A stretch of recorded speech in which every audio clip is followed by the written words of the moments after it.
Je suis victime du Bataclan avec d'autres victimes de terrorisme. Je me suis vraiment sentie accompagnée, pas perdue, et j'ai décidé de faire une reconversion professionnelle. En tout cas, ça a été un moment de ma vie important, sauf que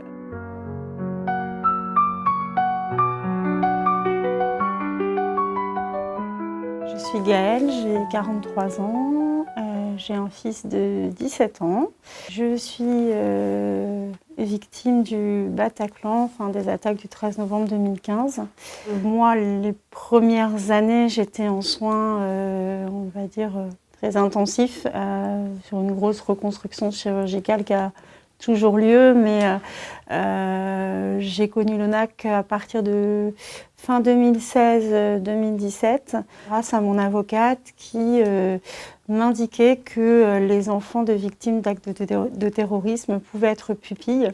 Donc elle a fait les démarches pour que mon fils le soit. Un soutien financier en premier lieu, et puis la participation à des activités, des sorties dans Paris, comme des matchs de foot, des choses comme ça. Toujours dans un cadre et dans une bienveillance vraiment chouette, et qui nous a permis, lui comme moi, de rencontrer d'autres familles concernées. Et j'ai décidé de faire une reconversion professionnelle pour devenir ergothérapeute. Et là encore, en cherchant un moyen de faire un bilan de compétences et d'être accompagnée sur ce projet-là, naturellement, l'ONAC était là. J'ai toujours trouvé que l'ONAC était vraiment réactif par rapport aux besoins. J'ai eu la chance d'avoir eu une aide financière pour mes 3 ans de reprise d'études, même si je suis ergothérapeute dans plusieurs années ou autres. En tout cas, ça a été un moment de ma vie important où je me sentais du coup pas trop en insécurité grâce à ce soutien très concret.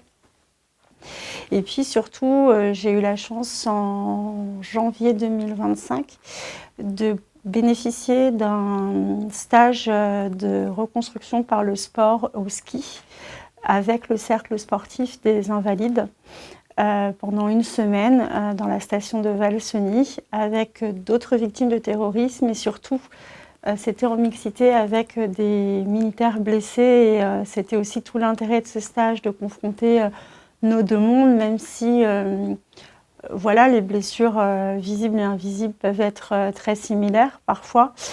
C'est encore plus riche de partager autour de ça. J'ai également bénéficié pendant les vacances de Pâques en avril 2025 d'un stage oxygénation famille où là encore des familles de blessés, là encore militaires et civils, ont été invités dans un camping dans la région de Cherbourg. Et le stage porte bien son nom, Oxygénation Famille, des activités dans la nature, en famille, avec un groupe de personnes venant d'horizons complètement et de régions complètement différentes, mais avec ce point commun qui n'est pas forcément verbalisé, mais quelque chose d'invisible qui nous lie très fortement. Et c'est très important pour moi de rencontrer d'autres personnes, d'autres parents, des parcours de vie. On a besoin un peu de se serrer les coudes, et mine de rien, en fait, je me rends compte avec le recul que c'est essentiel et que ça fait vraiment intégralement partie du parcours de reconstruction. Je me suis vraiment sentie accompagnée, pas perdue, et ça a vraiment été un plus. Donc je ne regrette pas d'avoir répondu par la positive au début, parce que ça a été important tout simplement.